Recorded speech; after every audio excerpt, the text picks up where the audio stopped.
حضرت ایوب علیہ السلام کا واقعہ پارٹ 2۔ اللہ تعالیٰ نے آپ کو اتنا مال نوازا تھا جس کا حساب رکھ پانا مشکل ہے۔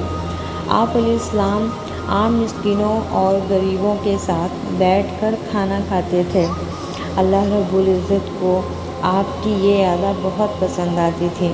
اللہ نے فرشتوں کو بول دیا کہ آپ پر رحمتیں بھیجتے رہو۔ شیطان یہ سب دیکھ کر پوچھا، ایسا کیوں؟ فرشتوں نے جواب دیا کہ وہ بہت خیرات کرتے ہیں، اللہ کی حمد و ثنا کرتے ہیں اور بہت شکر کرتے ہیں۔ ابلیس نے کہا، اے فرشتوں، وہ نہیں کریں گے تو اور کون کرے گا؟ وہ شکر نہیں کریں گے تو اور کون کرے گا؟ اللہ تعالیٰ نے حضرت ایوب علیہ السلام کو اتنی نعمتوں سے نوازا ہے، اس لیے شکر کرتے ہیں۔ اگر اللہ یہ سب کچھ لے لے تو وہ اللہ سے اتنی شکایتیں کریں گے۔ شیطان نے اللہ سے مہلت مانگی تھی، اے رب مجھے مہلت دے، میں تیرے بندوں کو گمراہ کر کے دکھاؤں گا۔ اللہ رب العزت نے فرمایا، اے ابلیس جا،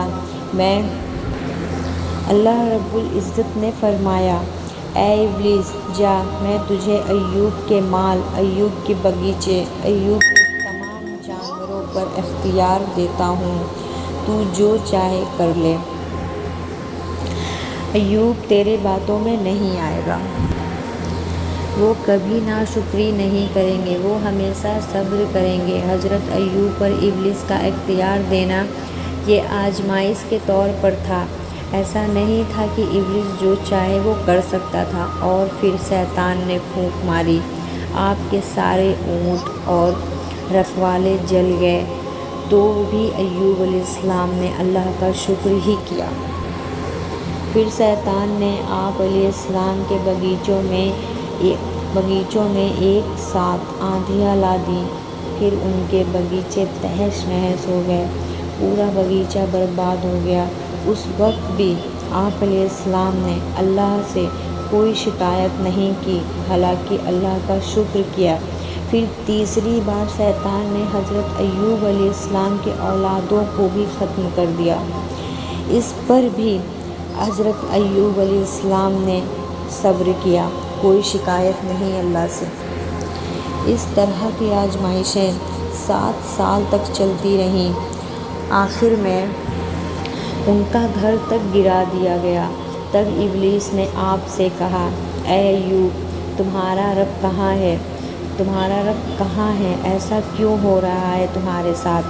تب بھی ایوب علیہ السلام شیطان کو پھٹکار دیا اور اللہ کا شکر کیا۔ اس کے بعد ایوب علیہ السلام نے اپنی بیوی رحمت سے کہا کہ اب میرے جسم کے ساتھ آزمائشیں ہوں گی، میرا ساتھ دینا۔ آپ علیہ السلام کو پتہ تھا یہ سب آزمائشیں ہیں۔ آپ علیہ السلام کو 18 سال تک بیماری دی گئی۔ آپ اس بیماری میں 18 سال تک رہے۔ آپ علیہ السلام کے بال جھڑ گئے، ناخن جھڑ گئے، پورا جسم پک گیا تھا۔ جو کچھ ہو رہا تھا وہ اللہ کی طرف سے آزمائشیں تھیں۔ پھر شیطان ہر طرح سے تھک کر بی بی رحمت کے پاس آیا، حکیم کے روپ میں۔ بی بی رحمت سے بولا کہ میں انہیں 1 منٹ میں ٹھیک کر دوں گا۔ بی بی رحمت پھولے نہ سمائے۔ پھر شیطان نے کہا، ان سے کہو جب وہ ٹھیک ہو جائیں گے تو میرے نام پر ایک بکرا ذبح کریں گے، اور ٹھیک ہونے کے بعد میرے نام پر ایک سجدہ کر دیں گے۔ ایوب علیہ السلام اس حالت میں بھی نماز پڑھتے رہے، وہ برابر اللہ کا ذکر کرتے رہے۔ بی بی رحمت دوڑے آئیں اور ایوب علیہ السلام کو بتائے کہ ایک حکیم آئے ہیں، وہ آپ کا علاج کرنے کے لیے تیار ہیں۔ بی بی رحمت نے جب بتایا کہ ان کے نام پر ایک بکرا ذبح کرنا ہے اور ان کے نام کا ایک سجدہ کرنا ہے، تو ایوب علیہ السلام جلال میں آ گئے، تب ایوب علیہ السلام بہت جلال میں آ گئے۔ اس کا ذکر قرآن پاک میں بھی ہے۔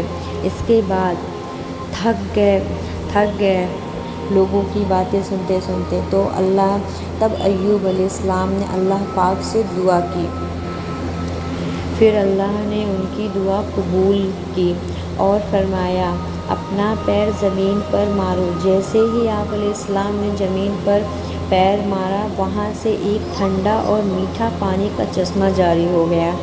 ہم نے حضرت اسماعیل علیہ السلام کو زمزم کا واقعہ تو سنا ہے، ایسے ہی ایک چشمہ حضرت ایوب علیہ السلام کے قدموں کا بھی ہے۔ اللہ نے فرمایا اس میں نہا لو، پھر آپ علیہ السلام نے اس پانی سے غسل کر لیا، پھر آپ علیہ السلام پہلے سے بھی بہتر ہو گئے۔ بے شک ہر مشکل کے بعد آسانی ہے۔ اللہ تعالی ہم سب کو صبر کرنے کی